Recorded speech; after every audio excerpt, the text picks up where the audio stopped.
But before I let our speakers come and talk to you about things that they know about, I'd like to speak to you about things I don't know that much about, but I find interesting. So, it's this.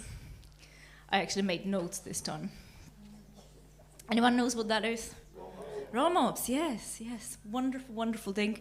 It's a pickled herring with a bit of vegetables, if you consider onion vegetables, inside. Absolutely fantastic. First thing in the morning after heavy night. Comes from Germany, apparently, northern Germany, but spread all around Europe with the train, with the railway, apparently. I'm from the Czech Republic. We love this thing. Absolutely love it. Every pub would serve that all the time. Yeah, I grew up eating it. Great, raw mobs. Spider monkeys. Spider monkeys are wonderful creatures. They have 4 very, very long fingers and 1 very short tongue. They have a great tail that they can hang from the tree with the tail. And they are important seed dispersers. Does that need explanation? Probably not. They eat a lot of fruit, then it goes through the system, they swing around, seeds get dispersed. But what's really interesting about these monkeys, and this is a research from 2014, they live in big groups, big societies, but their societies for most of the year are sexually segregated. So males tend to travel a lot, they guard the area, and they eat ripe fruit, whereas females tend to stay put, eat leaves, take care of the babies, and rest. And the reason for this segregation is because apparently males get aggressive and they try to dominate the females. So the females are like, we'd rather eat leaves and stay away from the men.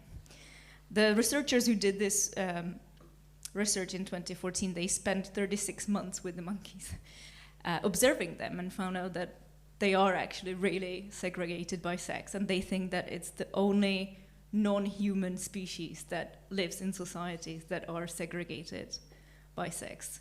It seems to be the choice of the females, that they just kind of don't want to be around the males. Don't know why. So spider monkeys. Snails, really fascinating. Great white snails. Did you know snails have teeth? I didn't. They can have up to 20,000 teeth. This is what they look like, microscopic picture. They are hermaphrodites. You probably knew that. But their sperm can be viable for 4 years after mating, which I thought was quite cool. Strudel.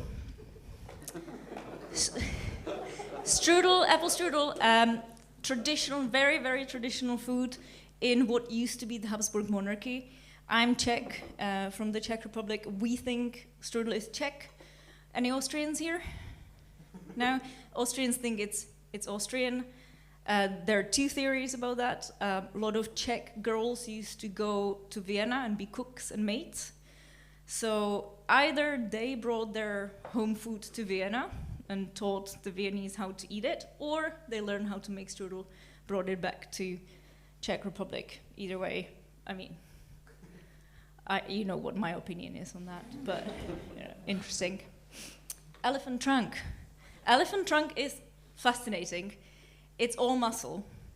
It's 90,000 individual muscles, apparently, that are so good that they can lift huge logs, but also lift a potato crisp without breaking it. So very strong, but very nimble. Fascinatingly, baby elephants are born without control of the trunk. They have to learn how to control it. And they like to suck on it like babies suck on toms. So that's also very interesting. Now, why I'm doing this? Quiz time. Anyone can guess what these things have in common? Ha! I can see you getting there. Ta-da! All of these things are a word for the @ sign in different languages. So, which is a bit weird, but it's actually really fascinating on how different languages call this @ This is the guy who first used it in email, Ray Tomlinson. He was the first person who sent email from computer to computer, and the way he did it was that he separated the name of the person and the name of the machine with the @. Apparently he called it a pretty neat thing, didn't think it's gonna go big. When his colleagues were like, oh, this is amazing, he was like, don't tell anyone, because it wasn't actually what he was meant to be working on. But you know, he invented email. By the way, he said that he thinks it should be email without the hyphen. Just, you know, if you're wondering. Anyway, the guy who gave us the @ in email. Now, I was going through all the different names for the @ and it can be broken down to several categories, so I'm just going to go through them very quickly. First, we have animals, puppy or little duck, used in Armenia and Russia. Little mouse, China, Taiwan, but interestingly, not Hong Kong and Macau. So Hong Kong and Macau, they use @ but Chinese and Taiwanese use a little mouse. Snail is used in Italy, Belarus, Ukraine, Welsh, apparently. Any Welsh speakers here? No? Indonesia. Monkey. Interesting because it's mostly countries that do not have monkeys, right? Croatia, Slovenia, Macedonia, Poland, Slovenia is there twice. You can see how careful I was making this slide. Weird one, Greece, duckling. Not sure why. Maggot in Hungary, swan mussel in Kazakhstan. Very interesting. Animal parts, so monkey tail, Dutch, Afrikaans, all of the German-speaking countries, and Romanian. Cat tail, Finnish and Sami. Elephant trunk is Swedish, Danish, and Faroese. And pigtail is Norwegian. I find that quite fascinating. The Scandinavian countries have different animal parts.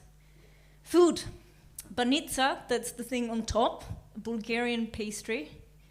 And I'm not even going to try to pronounce that Catalonian dish at the bottom. Strudel in Hebrew, zavinach, the mop roll in Czech and Slovak, and meat in Azerbaijani. That is probably because that's what @ means, so it might be from that. Weird stuff. Arroba, Spanish and Portuguese.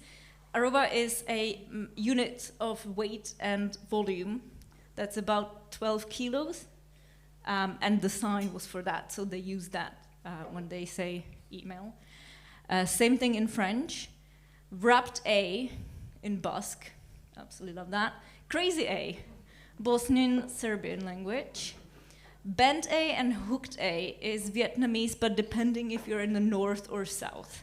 Don't know why that is. Badly written letter, Bulgarian. And my absolute favorite Greenlandic is something that looks like A. I mean, you know, they have 25 different words for snow, but something that looks like A. Brilliant. Boring stuff.